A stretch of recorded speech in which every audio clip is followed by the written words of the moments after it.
Hello, welcome back. Here we are on July 10th. So we're further into this whole pandemic. And I want to look at the state of New Jersey specifically. So a big question that we have to answer is, have we reached the bottom? All right. So infection rates have been coming down, down, down. The governor, though, recently said that we now have a infection ratio of just over 1. So meaning that each case will yield more than one new case for every case that we have. So if that's true, we should be seeing a bounce off of the bottom right now in our data. So our model doesn't quite show that, so I want to talk about why there might be a lag in our model. So here we go. So first of all, let me share what's happening with the hospital census. All right, so quick share screen here, and let me switch over to the hospital data, and I'll get rid of my talking head here. So here we are in New Jersey. I've now updated our code to account for the 13,501 confirmed deaths. So we're going to see that's a little uptick in the death rate when we get over to MATLAB. So there we have that, but probably more relevant in real time, we'll talk about why this is more relevant in real time, is the hospital census. And when we look at the hospital census, there's some very good news, okay? Look at that overall hospitalizations number, 904. Okay, so that's just over 900. A week ago, we were at a number like that was closer to 1,000. It seemed like we were bouncing above and below 1,000, sort of at the low thousands, upper 900s. But now we're down to close to 900. Now it might be a little bit lower today as we go into a weekend. That number may bounce around a little bit, but hospitalizations seem to be down. Okay, so even though our testing might be showing an uptick in cases, it's possible we're just doing more testing. Hospitalizations are actually down. So perhaps we aren't having an increase in actual cases, just we're having an increase in the cases that are being detected. So as we test better, we may see a rise in cases just because we're better at finding them. Hospitalizations still seem to be coming down. So, and ventilator numbers, and we're at 3% capacity. That's ridiculously low. And this intensive critical care number is an important one. Ventilators seem to be going out of fashion, and that the medical community isn't so convinced that they're that helpful. But people who are really sick would be in intensive or critical care, and that number is as low as it's ever been, down at 162. So while there may be an uptick in cases, it may be that we're better at finding the cases, or it could mean there are more cases, but people don't get quite as sick as they used to. And that could be because of better medical care. So there are a lot of reasons why this could be happening. But I think we can pretty much stick with our model and accept that there might be a little bit of a lag in the model that we've been using, right? Now, the next thing I want to go over is, while the hospital census looks really good, the governor is saying that we have more than a 1-to-1 new to old case ratio. So he's claiming that each case of COVID is leading to slightly more than one new case, which in theory would be exponential growth, even if it's a very slow exponential growth.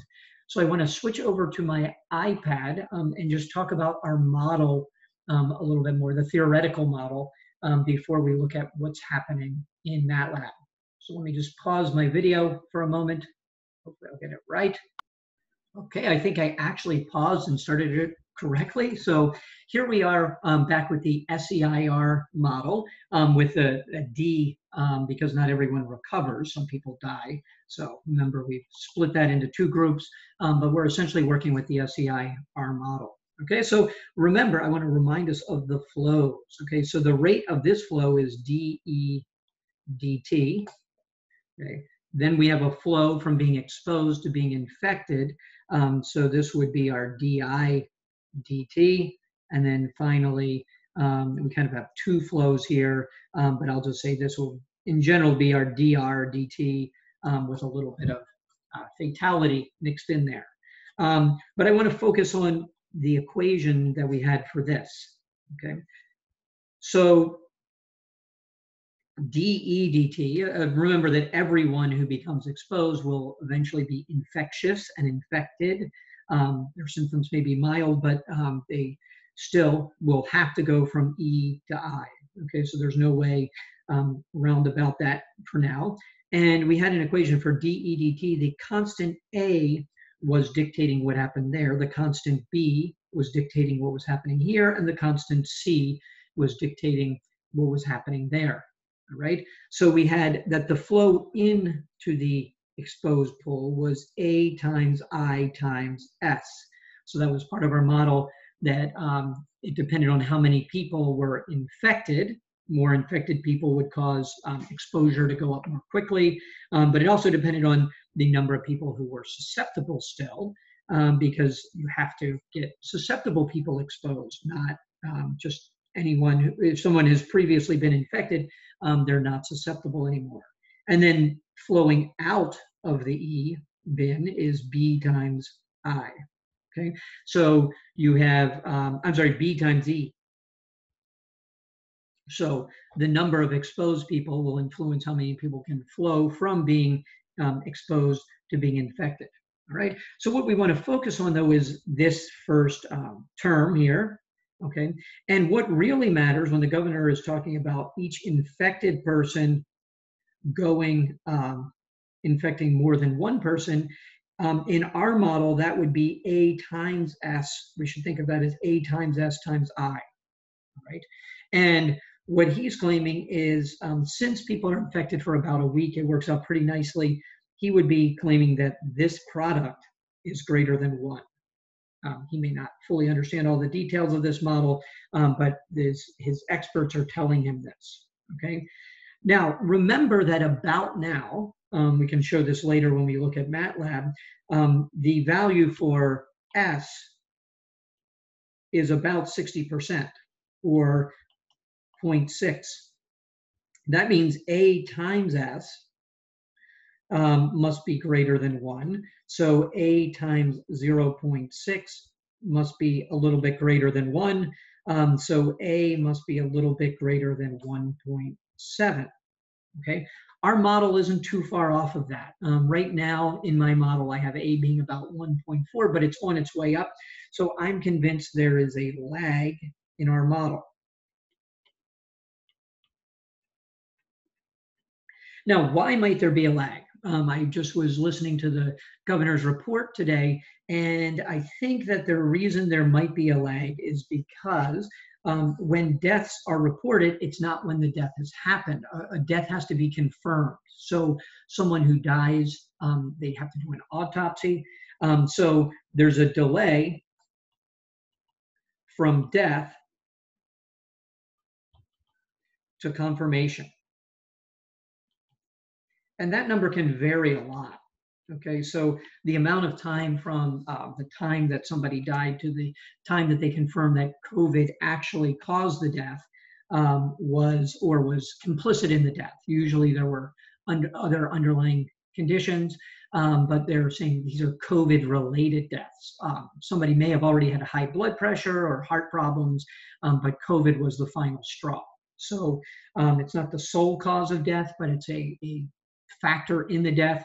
But someone may die, and then it may take a week or two before they actually confirm the death and report it in the statistics. So I think that's why we have a little bit of a lag in our model. I'm not going to change the whole model yet, but there will, we can expect there to be a delay in that. Okay, so let me pause this again and switch to our MATLAB model. Okay, so here we are in MATLAB. You can see I added what's now week 27 of data. Okay, so we're a little past halfway through the year. Week 26 is the halfway point for a 52-week year.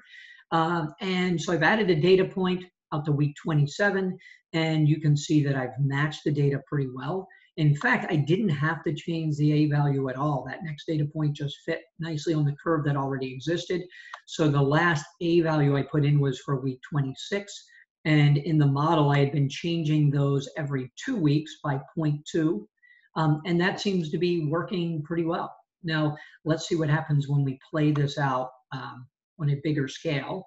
So that's our match data. Let's go to showing all of the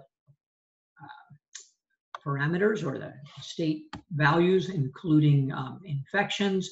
We're going out to week 60, so that's a little over a year. And let's first of all go to a scale of 1.1 so we can see everything at full scale. Okay, so not much has changed. The blue curve, the susceptible population, had dropped drastically back in March and April and is slowly dropping off. The purple, the magenta curve is those who have recovered. So a very interesting number right now is how many people have recovered now. So we're in week 27, so that would be 2701, 100 steps per week. So we're probably at about 60% of the population being immune at this point, if this model is correct. Let's see what would happen by the time school starts. So that would be a week, I think about week 39 there. So by the time school starts, if we just stay on the trajectory we've been predicting, it'll be another 6% of people being immune. And experts call about 70% herd immunity. So we would be extremely close to herd immunity by the time school starts, according to this model. Let's look at the infection curve though. So to see that better, we're going to need to shrink our scale. I'm going to go down to about 20%. And when we look at that, we can see a second peak of infections happening towards the end of the year. Now, because my data has a little bit of a delay in it, the governor says that right around now, which would be week 27, the infection curve is popping back up. It could be, as I said, maybe we're getting just more tests and so we're able to detect more of those infections. So maybe we haven't actually reached the bottom, but the governor is seeing that in his data. But the hospitalizations maybe don't support that we've quite hit the bottom yet. So the bottom could happen sometime later in the summer, or maybe it is right now. We don't really know. But all of this stretch between now and when school opens is going to be a low point for number of infections. I'm predicting that we are going to see a bump in infections as we get into those later weeks. But let's figure out how big this second peak is compared to the first peak. So the first peak, let's just find the max of I. In this model, close to 12% of people in New Jersey were sick simultaneously. Many of them didn't know it back in the peak around March, April. All right. Now, if we look at for the second peak, what I want to do is find the max of I between, we'll say week 40. So we'll say between 4,000 time steps and we'll go 6,000 time steps. It's a little over a year. So let's find the maximum there. And you can see that that peak is about 1.3% of the population. So we're talking about a peak that's like about a tenth as large as the original peak. And the good news is by the time we get over that peak, if we play this out over, say, 2 years, 104 weeks, we never go up again. Now, remember, we're assuming that people don't get reinfected. So it's possible that maybe after a year, people could be infected again. We're hoping there will be a good vaccine that doesn't have harmful side effects at that point. So that's another thing that could help us. We're getting better and better at treating it. So we don't know what's going to really happen. Sort of beyond 60 weeks is even greater speculation than this entire model. There's one other assumption, though, that we probably should question, and that is that the death rate was 0.25% the whole time. Okay, it seems like because we're getting better at treating things, the death rate may actually be lower than that now, but it's likely that at the beginning of the pandemic, the death rate should have been higher than this. So if the death rate was higher near the beginning, maybe our immunity isn't at 60%, maybe it's 50% instead. We just don't really know. There are a lot of questions out there, but I think this is a reasonable model for New Jersey at this time.